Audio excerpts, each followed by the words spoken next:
आइए तो आज स्टार्ट करते हैं सेट नंबर 14। सेट 14 पहला क्वेश्चन है कि निम्नलिखित घटनाओं को कालक्रमिक क्रम में आरोही क्रम में व्यवस्थित कीजिए। तो पहला ऑप्शन है जो शुद्धि आंदोलन कब हुआ था। तो शुद्धि आंदोलन जो हुआ था वो हुआ था 1875 से लेकर के 1883 ईस्वी तक हुआ था शुद्धि आंदोलन। हिंदू महासभा का गठन कब हुआ। तो हिंदू महासभा का गठन 1915 ईस्वी में मदन मोहन मालवीय के द्वारा किया गया था। आरएसएस का गठन कब हुआ था। आरएसएस का गठन 1925 ईस्वी में हुआ था। हिंदू सभा का गठन 1915 में। तो सबसे पहले हुआ था शुद्धि आंदोलन, उसके बाद हुआ हिंदू सभा का गठन, उसके बाद हुआ आरएसएस का गठन। तो इसका आंसर होगा 1, 2, 3 option number B. Question number 2 है निम्नलिखित में से कौन अटलांटिक महासागर की ठंडी जलधारा है। तो अटलांटिक महासागर की जो ठंडी जलधारा है वो कौन सा है। तो ब्राजील की धारा है जो गर्म जलधारा है। ब्राजील की धारा है जो गर्म जलधारा है। नॉर्वे की धारा है जो गर्म जलधारा है। और गल्फ स्ट्रीम है जो गर्म है, गर्म जलधारा है। पूर्वी ग्रीनलैंड है जो ठंडी है। पूर्वी ग्रीनलैंड है जो ठंडी है। तो इसका आंसर होगा डी, पूर्वी ग्रीनलैंड। क्वेश्चन नंबर 3 पर आते हैं।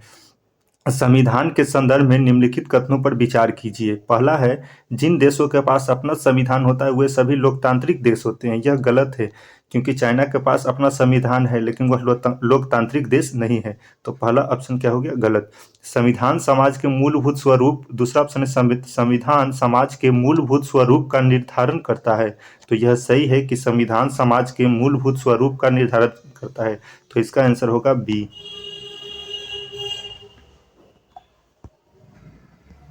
क्वेश्चन नंबर 4 पर आते हैं। क्वेश्चन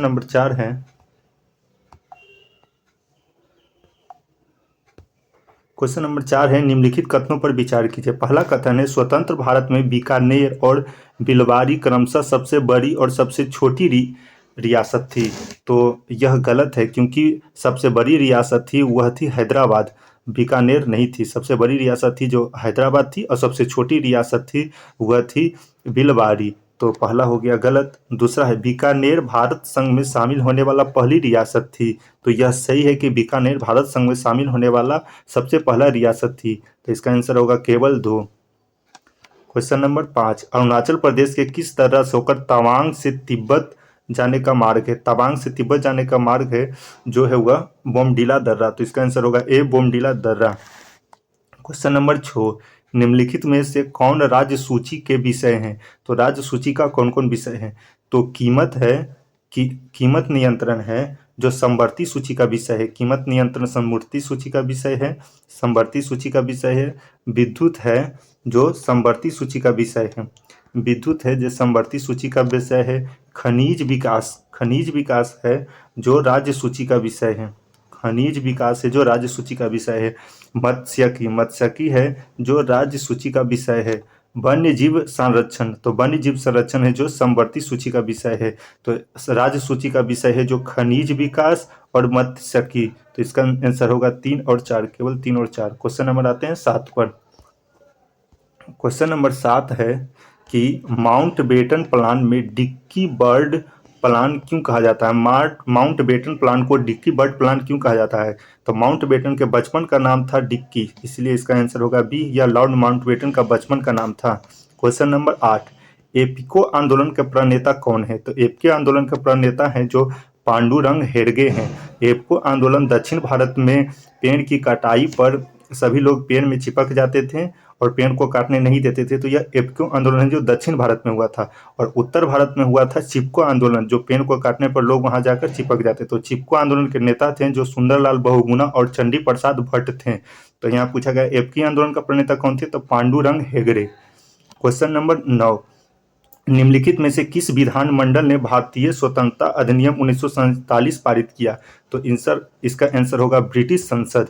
इसका आंसर होगा ब्रिटिश संसद। क्वेश्चन नंबर आते हैं 10 पर।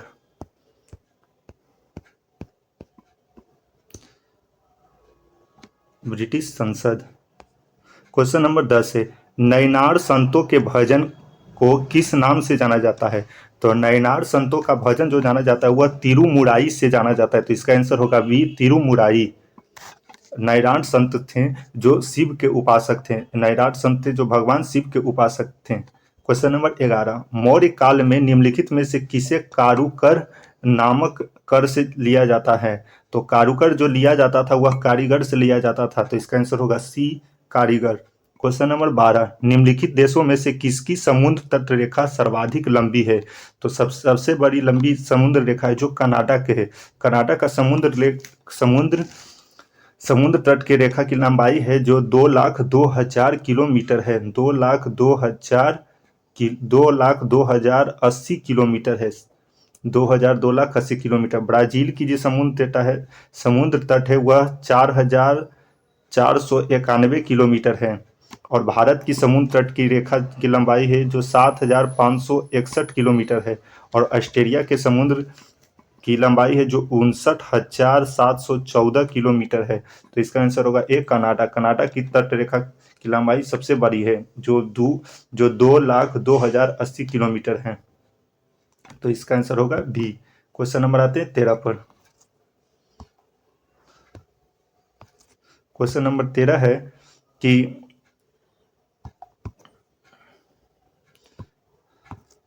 क्वेश्चन नंबर 13, निम्नलिखित कथनों पर विचार कीजिए। पहला, सर्वोच्च न्यायालय द्वारा आधारभूत ढांचे का सिद्धांत केशवानंद भारती मामले 1973 में प्रतिपादित किया गया था। तो यह एकदम सही है कि सर्वोच्च न्यायालय द्वारा आधारभूत ढांचे का सिद्धांत केशवानंद भारती मामले 1973 में प्रतिपादित किया गया था।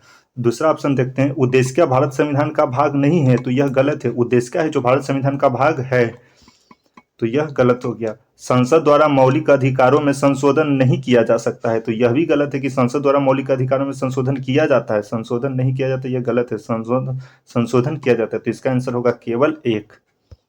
क्वेश्चन नंबर 14, गुप्तकालीन प्रशासनिक अधिकारियों के विषय में निम्नलिखित में से कौन सा युग्म सुमेलित नहीं है? तो सौलिक धर्म संबंधी मामलों का है, तो यह गलत है। सौलिक धर्म संबंधी मामलों का नहीं है, यह विनय स्थिति स्थापक है। Question number 20, टीकिन। टीकिन जो सड़कों की देखरेख करने वाला है, तो यह सही था कि टीकिन था जो सड़कों की देखरेख करने वाला था। ध्रुवाधिकरण राजस्व विभाग का अधिकारी है, तो यह भी सही है कि ध्रुवाधिकरण राजस्व विभाग का अधिकारी है। दंड पाशिका पुलिस विभाग के प्रधान अधिकारी हैं, तो यह भी सही है कि दंड पाशिका पुलिस विभाग का प्रधान अधिकारी है। क्वेश्चन नंबर आते हैं 15 पर। क्वेश्चन नंबर 15 है कि निम्नलिखित नदियों में से कौन डेल्टा का निर्माण नहीं करती है? डेल्टा का निर्माण करती है, तो निम्नलिखित में से कौन सी नदी है जो डेल्टा का निर्माण करती है? तो वैसी नदी जो बंगाल की खाड़ी में गिरती है वह डेल्टा का निर्माण करती है। तो महानदी बंगाल की खाड़ी में यह करती है डेल्टा का निर्माण। गोदावरी भी डेल्टा का निर्माण करती है। नर्मदा डेल्टा का निर्माण नहीं करती है। तो इसका आंसर होगा 1 और 2। तो 1 और 2। क्वेश्चन नंबर 16, एक व्यक्ति जो पूरी आयु तथा क्षमता का हो 5 वर्ष से भारत के एक समुद्र पारीय नागरिक के रूप में पंजीकृत हो या और भारतीय नागरिकता के लिए आवेदन करने से पहले 1 वर्ष से भारत में हो रहा हो, भारतीय नागरिकता प्राप्त करेगा। तो 1 वर्ष से अधिक रहा तो पंजीकरण द्वारा। तो इसका आंसर होगा ए, पंजीकरण द्वारा।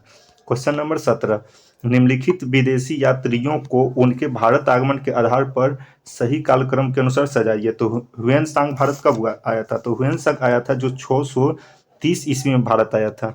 ह्वेन सांग जो भारत आया था, ह्वेन सांग जो भारत आया था जो 630 ईस्वी में भारत आया था। फाहियान जो भारत आया था वह आया था 400 ईस्वी में भारत आया था। इत्सिंग जो भारत आया था जो 673 ईस्वी में भारत आया था।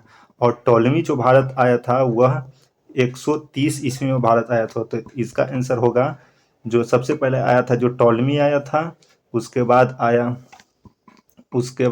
फाहियान आया, उसके बाद आया इत्सिंग आया, और उसके बाद ह्वेनसांग आया, उसके बाद आया इत्सिंग। तो इसका होगा 4 2 1 3। तो इसका आंसर होगा 4 2 1 3। 4 2 1 3। क्वेश्चन नंबर 18, पूर्वी घाट के संबंध में निम्नलिखित कथनों पर विचार कीजिए।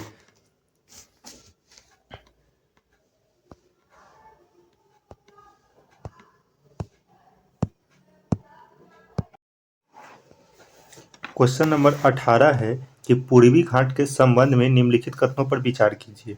तो पहला ऑप्शन है अन्नामुडी अन्नामुडी पूर्वी घाट की सबसे ऊंची चोटी है, तो यह गलत है कि अन्नामुडी पूर्वी घाट की अन्नामुडी है जो दक्षिण भारत में पश्चिमी घाट की तरफ पड़ती है। और पूर्वी घाट की जो सबसे ऊंची चोटी है जो महेंद्रगिरी है, तो यह पहला ऑप्शन क्या चीज हो गया, गलत। दूसरा, गोदावरी महानदी कृष्णा जैसी नदियां पूर्वी घाट से होकर बहती है, तो यह एकदम सही है कि गोदावरी महानदी कृष्णा जैसी नदियां पूर्वी घाट से होकर बहती है।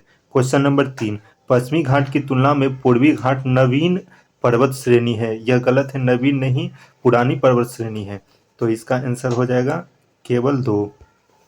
क्वेश्चन नंबर 19, केंद्रीय सतर्कता आयोग अधिनियम 2003 के अधीन केंद्रीय सतर्कता आयोग के अध्यक्ष को मिलाकर अधिकतम कितने व्यक्तियों को गठित किया जाए, तो एक अध्यक्ष और 2 उसके सहायक यानी 3 रहते हैं, तो इसका आंसर होगा 3।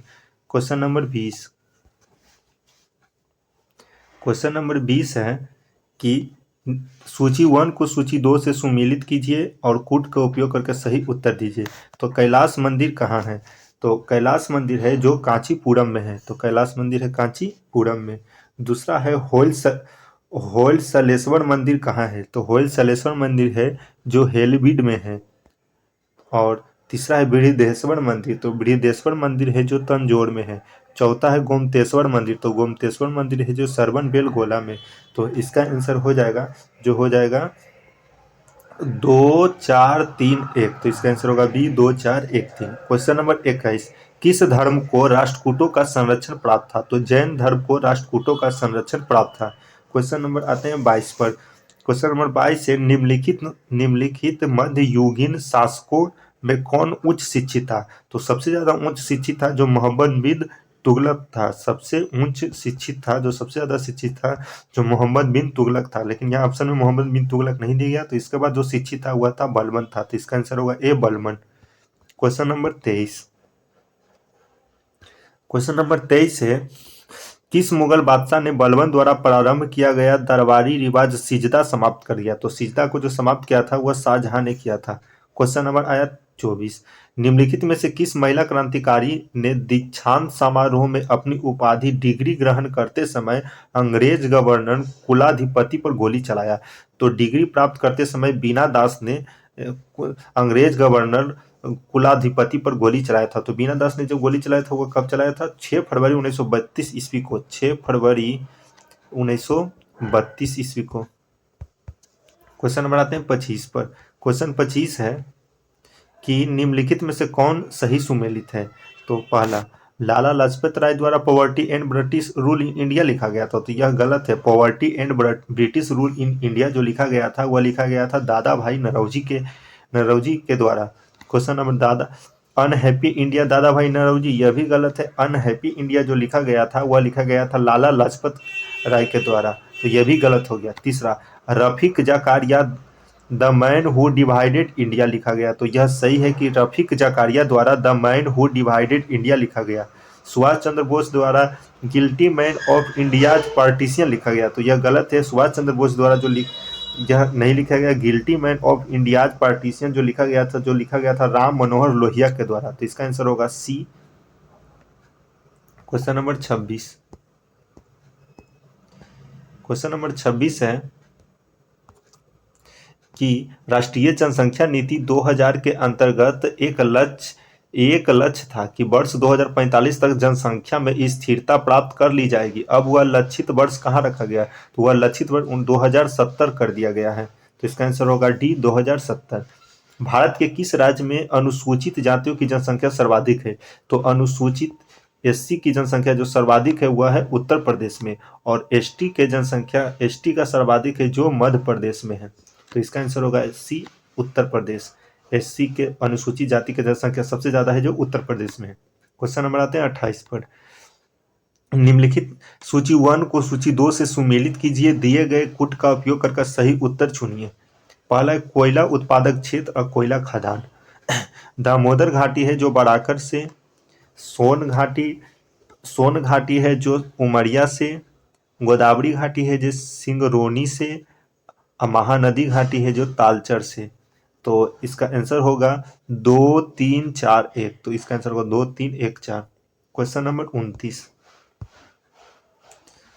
क्वेश्चन नंबर 29 है कि एक फसली कृषि विशेषता है। तो एक फसली कृषि विशेषता है जो व्यापारिक अन्य कृषि की। तो इसका आंसर होगा ए, व्यापारिक अन्य कृषि की। क्वेश्चन नंबर 30, फान एक स्थानीय पवन है जो कहाँ का है? तो फान एक स्थानीय पवन है जो स्विट्जरलैंड की है, जो गर्म एवं शुष्क पवन है।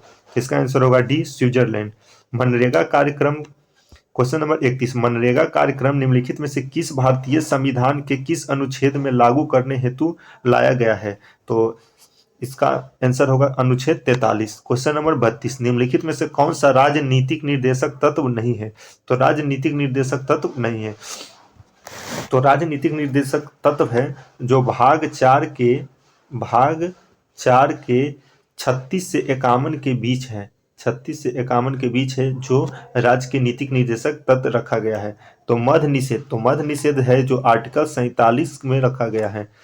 और गौ संरक्षण जो रखा गया आर्टिकल 48 में। पर्यावरण जो रखा गया है वह रखा गया 48(1) में। और 14 वर्ष से कम आयु के बच्चों को निःशुल्क शिक्षा, तो 14 आयु से कम वर्ष के निःशुल्क शिक्षा का अधिकार है जो रखा गया है 21(a) में। और कर्तव्य है जो 51(a) में। तो इसका आंसर होगा 21(a), तो इसका आंसर होगा डी, क्योंकि यह 21 में है। क्वेश्चन नंबर 33, है भारत में संसद द्वारा बंधुआ मजदूरी को प्रतिबंधित करने वाला अधिनियम कब पारित हुआ? तो भारत में संसद द्वारा बंधुआ मजदूरी को प्रतिबंधित करने वाला जो अधिनियम पारित हुआ था वह हुआ था 1976 ईस्वी में। तो इसका आंसर होगा बी, 1976। क्वेश्चन नंबर 34, निम्नलिखित घटनाओं को बढ़ते हुए कालक्रम में व्यवस्थित कीजिए। तो पहला है सालहेर का युद्ध। तो सालहेर का युद्ध हुआ था जो मराठा और मुगल के बीच हुआ था 1972 ईस्वी में। सालहेर का युद्ध मराठा और मुगल के बीच हुआ, इसमें मराठा की जीत हुआ। ऑप्शन बी, शिवाजी द्वारा दूसरी बार सूरत कब लूटा गया? तो शिवाजी द्वारा सूरत दूसरी बार जो लूटा गया था जो 1670 ईस्वी में लूटा गया था। तीसरा, शिवाजी का सिंहासन रोहन कब हुआ था? तो शिवाजी का जो राज्याभिषेक हुआ था वह हुआ था 1674 ईस्वी में। 1674 ईस्वी में शिवाजी का राज्याभिषेक हुआ था और शिवाजी अब छत्रपति शिवाजी महाराज के नाम से जाने लगे। शिवाजी के द्वारा कर्नाटक अभियान कब हुआ? तो शिवाजी के द्वारा कर्नाटक अभियान 1676 से 1678 के बीच हुआ। तो इसको सही क्रम में व्यवस्थित कीजिए। तो इसका आंसर होगा 2 1 3 4, 2 1 3 4। क्वेश्चन नंबर आते हैं 35 पर।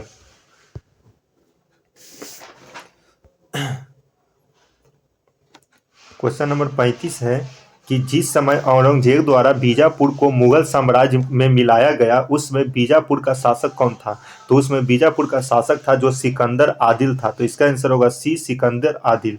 क्वेश्चन नंबर 36 है कि निम्नलिखित में से किस विद्वान ने शिवाजी के चौथ और सरदेश मुखी की तुलना बेलजी के सहायक संधि के प्रणाली से की? तो एम जी रनाडे ने सरदेशी की तुलना बेलजी के सहायक संधि से की। क्वेश्चन नंबर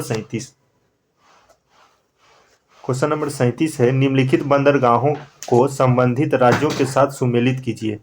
तो जवाहरलाल नेहरू बंदरगाह है जो महाराष्ट्र में है। एनोर बंदरगाह है जो है तमिलनाडु में। मार्मागाओ है जो गोवा में है। पारादीप है जो उड़ीसा में है। तो इसका आंसर होगा 1 के 4, 2 के 1, 3 के 3, 4 के 2। तो इसका आंसर होगा डी, 1। क्वेश्चन नंबर 38 है कि सूची 1 को सूची 2 से सुमेलित कीजिए। पश्चिमी मध्य रेलवे का मुख्यालय कहाँ है? तो पश्चिमी मध्य रेलवे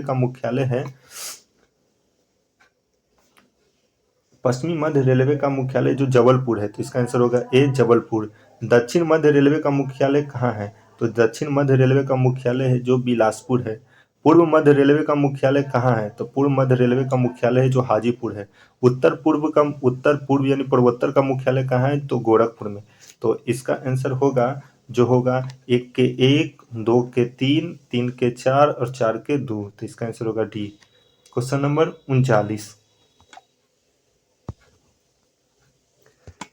39 है, लोकसभा की शक्तियों में निम्नलिखित में से क्या शामिल है? तो लोकसभा की शक्तियों में निम्नलिखित में से क्या शामिल? पहला, संघ सूची और समवर्ती सूची के विषयों पर कानून बनाने की भूमिका निभाती है। तो यह सही है कि लोकसभा संघ सूची और समवर्ती सूची के विषयों पर कानून बनाने के विशेष भूमिका निभाती है। ऑप्शन बी, यह धन विधेयक और सामान्य विधेयक को प्रस्तुत व पारित करती है। तो यह सही है कि लोकसभा धन विधेयक और सामान्य विधेयक को प्रस्तुत व पारित करती है। आप यह आपातकाल की घोषणा को स्वीकृति करती है। तो यह भी सही है कि लोकसभा आपातकाल की घोषणा को स्वीकृति करती है। यह समिति व आयोग का गठन करती है और उनके प्रतिवेदनों पर विचार करती है। तो यह भी सही है कि लोकसभा समिति व आयोग का गठन करती है और उनके प्रतिवेदनों का विचार करती है। तो इसका चारों ऑप्शन सही है, तो उपयुक्त सही। क्वेश्चन नंबर 40, राज्यसभा की शक्तियों के संदर्भ में निम्नलिखित कथनों पर विचार कीजिए। पहला कथन है कि राज्यसभा की शक्तियों के संदर्भ में निम्नलिखित कथनों पर विचार कीजिए। पहला है, सामान्य विधायकों पर विचार कर उन्हें पारित करती है और धन विधेयक को संशोधन प्रस्तावित करती है। तो यह सही है कि राज्यसभा सामान्य विधेयकों पर विचार कर उन्हें पारित करती है और धन विधेयकों में संशोधन प्रस्तावित करती है। तो इसका ऑप्शन ए सही है।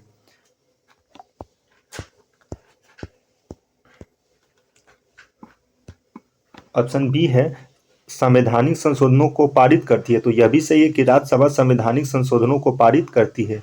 अब तीसरा नंबर है, उपराष्ट्रपति को हटाने का प्रस्ताव केवल इसी सदन में लाया जाता है। तो यह भी सही है कि उपराष्ट्रपति को हटाने का प्रस्ताव केवल राज्यसभा में ही लाया जाता है। ऑप्शन सी, यह संसद को राज्य सूची के विषयों में कानून बनाने का अधिकार दे सकती है। तो यह सही है कि राज्यसभा संसद को राज्य सूची के विषयों में कानून बनाने का अधिकार दे सकती है। तो इसका आंसर उपर्युक्त सभी। क्वेश्चन नंबर 41, आदि शंकराचार्य द्वारा स्थापित चार मठ कहाँ स्थित है। तो आदि शंकराचार्य द्वारा चार मठ जो स्थापित किया गया था जोशी मठ, द्वारका, पुरी और श्रृंगेरी में। तो इसका आंसर होगा सी, जोशी मठ, द्वारका, पुरी, श्रृंगेरी। क्वेश्चन नंबर 42, तृतीय संगम हुआ था। तो तृतीय संगम हुआ था जो मदुरई में हुआ था। तो इसका आंसर होगा सी, मदुरई। क्वेश्चन नंबर 43, निम्नलिखित में से किसके पक्षधर नेहरू थे किंतु गांधी नहीं थे। तो सत्य के पक्षधर नेहरू भी थे और गांधी भी थे। अहिंसा के पक्षधर नेहरू भी थे और गांधी जी भी थे। अस्पृश्यता, अनटचेबिलिटी यानी छुआछूत के पक्षधर नेहरू भी थे और गांधी भी थे। भारी औद्योगिकरण के पक्षधर नेहरू जी थे लेकिन गांधी जी नहीं थे। तो इसका आंसर होगा डी। क्वेश्चन नंबर 44, भारत में अंग्रेजों ने प्रथम मदरसा कहाँ स्थापित किया था। तो भारत में अंग्रेजों ने प्रथम मदरसा जो स्थापित किया गया था वह कलकत्ता में किया था। तो इसका आंसर होगा D, Calcutta. Question number 45, Bharat के किस राज्य में मानसून का आगमन सबसे पहले होता है। तो भारत में सबसे पहले जो मानसून का आगमन होता है वह केरल में होता है। तो इसका आंसर होगा डी, केरल। क्वेश्चन नंबर 46, निम्नलिखित नदियों में से किसके स्रोत बिंदु लगभग एक ही हैं। तो ब्रह्मपुत्र और सिंध नदी का स्रोत लगभग एक ही है। तो इसका आंसर होगा सी, ब्रह्मपुत्र और सिंध। क्वेश्चन नंबर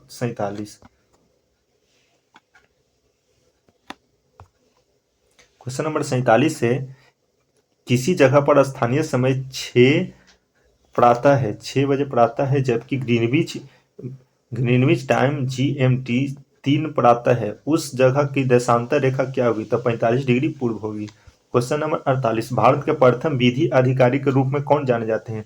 तो भारत के प्रथम विधि अधिकारी के रूप में जाने जाते हैं भारत के महान न्यायवादी। तो इसका आंसर होगा सी, भारत के महान न्यायवादी। क्वेश्चन नंबर 49, निम्नलिखित में से कौन सा एक प्रस्ताव भारत में मंत्रिपरिषद रख सकता है। तो भारत में मंत्रिपरिषद रख सकता है। तो अविश्वास प्रस्ताव जो रखा जाता है विपक्ष के द्वारा, भर्त्सना प्रस्ताव यह भी विपक्ष के द्वारा, स्थगन प्रस्ताव यह भी विपक्ष के द्वारा, यह तीनों विपक्ष के द्वारा रखा जाता है जबकि विश्वास प्रस्ताव रखा जाता है जो मंत्रिपरिषद के द्वारा रखा जाता है। तो इसका आंसर होगा डी, विश्वास प्रस्ताव। क्वेश्चन नंबर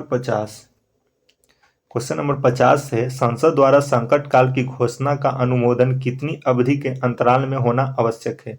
तो यह दिन नहीं है, यह माह है, यह 14 दिन है, यह माह है, यह भी 1 माह है, यह भी 6 माह है। तो राष्ट्रीय आपातकाल जो होता है वह 300 आर्टिकल 352 के अनुसार 1 माह के लिए होता है। तो यहाँ राष्ट्रीय आपातकाल 1 माह के लिए, इसका आंसर होगा बी राष्ट्रीय आपातकाल। और होता है राष्ट्रपति शासन होता है जो 356 आर्टिकल 356 के अनुसार, यह होता है 2 माह के लिए। और होता है वित्तीय आपातकाल, तो वित्तीय आपातकाल होता है जो आर्टिकल 360 के अनुसार 2 माह के लिए। तो इसका आंसर होगा बी 1 माह के लिए।